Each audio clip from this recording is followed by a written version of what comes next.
সংসদ সদস্য আনোয়ারুল আজিম হত্যাকাণ্ড তদন্তে ভারতের পশ্চিমবঙ্গের কলকাতায় কাজ শুরু করেছে ঢাকার গোয়েন্দা দল। বিকেলে অতিরিক্ত পুলিশ কমিশনার হারুনুর রশিদের নেতৃত্বে একটি দল নিউ টাউনে সঞ্জীভা গার্ডেনে যে ফ্ল্যাটে এমপিকে হত্যা করা হয়েছে সেই ঘটনাস্থল পরিদর্শনে যায়।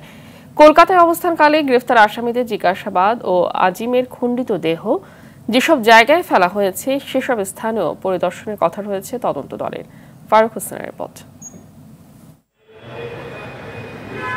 সংসদ সদস্য আনোয়ারুল আজিম হত্যা মামলার তদন্তে রোববার সকাল 11টায় কলকাতা পৌঁছান ঢাকা মেট্রোপলিটন পুলিশের অতিরিক্ত কমিশনার হারুনুর রশিদ। বিমানবন্দরে তিনি জানান, ইন্টারপোলের মাধ্যমে আজিম হত্যার মূল পরিকল্পনাকারী আক্তারুজ্জামান শাহিনকে ধরতে কাজ করবেন তারা।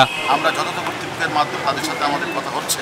পরে বাংলাদেশের তদন্ত দল নিউটাউনের 5 তারা হোটেল ওয়েস্টিন ও সেক্টর 5-এর একটি রেস্তোরাঁয় যান। পরে নিউটাউন থানায় গিয়ে 15 মিনিট বৈঠক করেন। এ সময় তদন্তের অগ্রগতি জানতে চাইলে কাজ চলছে বলে জানান। পরে নিউটাউনের যে ফ্ল্যাটে এমপি আনার খুন হন সে ফ্ল্যাট পরিদর্শনে যায় গোয়েন্দা দল। এ সময় পশ্চিমবঙ্গ পুলিশের গোয়েন্দা বিভাগের কর্মকর্তারা উপস্থিত ছিলেন।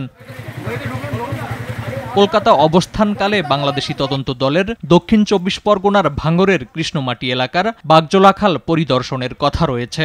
এমপি আনারকে হত্যার পর তার দেহ টুকরো টুকরো করে এ খালেই ফেলা হয় বলে গ্রেফতারকৃতরা পুলিশের কাছে জিজ্ঞাসাবাদে জানিয়েছে।